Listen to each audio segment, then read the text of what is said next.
श्रीमद् भगवद गीता अध्याय 1। श्रीमद् भगवद गीता का पहला अध्याय अर्जुन विषाद योग कहलाता है।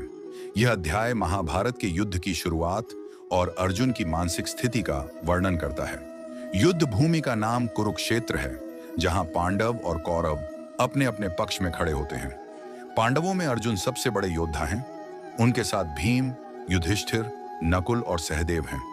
कौरवों में दुर्योधन और उसके भाइयों के साथ कई बहादुर और अनुभवी योद्धा खड़े हैं। युद्ध शुरू होने से पहले अर्जुन अपने सारथी भगवान श्री कृष्ण के पास खड़े होकर सोचने लगते हैं। जैसे ही वे अपनी दृष्टि से युद्ध भूमि को देखते हैं, उनके हृदय में भारी पीड़ा और उलझन उठती है।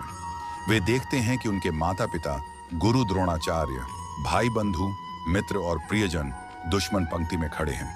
अर्जुन के मन में सवाल उठते हैं, अगर मैं इन लोगों पर बाण चलाऊंगा तो क्या हासिल होगा?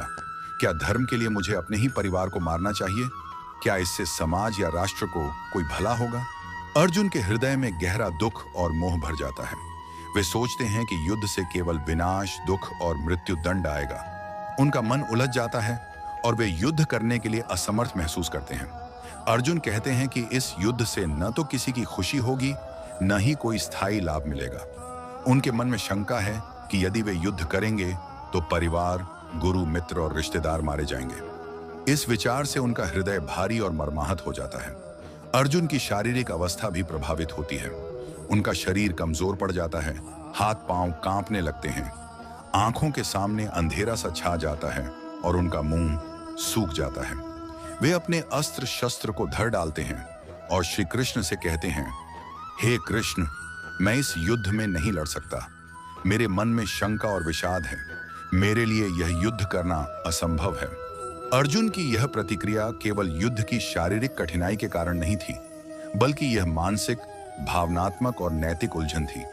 अर्जुन एक महान योद्धा थे, लेकिन अपने परिवार और प्रियजनों के सामने युद्ध करने में वे असमर्थ थे।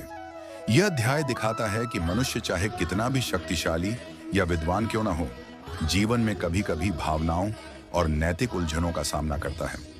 अर्जुन के इस विषाद में कई भाव झलकते हैं: दुख, मोह, प्रेम, कर्तव्य के प्रति अनिश्चितता और युद्ध के परिणाम के भय। वे सोचते हैं कि इस युद्ध में जीतने से केवल शारीरिक और मानसिक विनाश होगा, कोई स्थायी लाभ नहीं होगा। अर्जुन का यह द्वंद्व यह दर्शाता है कि जब व्यक्ति अपने प्रियजनों और कर्तव्यों के बीच उलझ जाता है, तब मानसिक पीड़ा असहनीय हो जाती है। अर्जुन का यह भाव केवल व्यक्तिगत नहीं है, यह हमें हमारे जीवन के उन क्षणों की याद दिलाता है जब हमें सही और गलत के बीच निर्णय लेना मुश्किल हो। अर्जुन की तरह हम भी कभी कभी अपने प्रियजनों, मित्रों या समाज के हित के बीच उलझ जाते हैं। इस अध्याय का सबसे महत्वपूर्ण संदेश यह है कि कठिन परिस्थितियों में उलझन और मानसिक संघर्ष होना सामान्य है। अर्जुन का यह विषाद हमें यह सिखाता है कि भावनाओं और कर्तव्यों के बीच उलझना किसी भी मनुष्य के जीवन का हिस्सा है। यही द्वंद्व आगे चलकर भगवान श्री कृष्ण के ज्ञान उपदेश का आधार बनता है। भगवान श्री कृष्ण इस समय अर्जुन के सारथी हैं।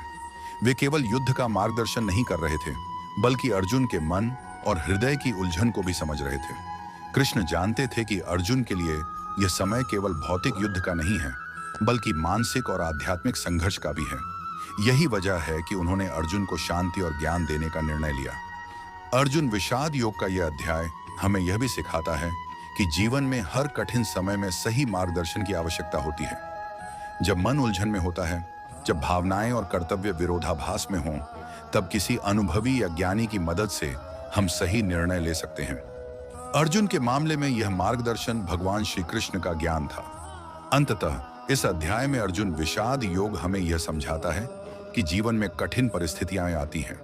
भावनाओं और कर्तव्य के बीच उलझन होना सामान्य है और सही ज्ञान और मार्गदर्शन ही हमें सही निर्णय लेने में मदद करता है। मानसिक संघर्ष जीवन का एक आवश्यक हिस्सा है। इस अध्याय को पढ़कर हम समझ सकते हैं कि अर्जुन केवल एक योद्धा नहीं था, बल्कि वह हर उस मनुष्य का प्रतिनिधित्व करता है जो कठिन परिस्थितियों में अपने कर्तव्य और भावनाओं के बीच उलझ जाता है। यही मानसिक द्वंद्व और विषाद का प्रतीक है।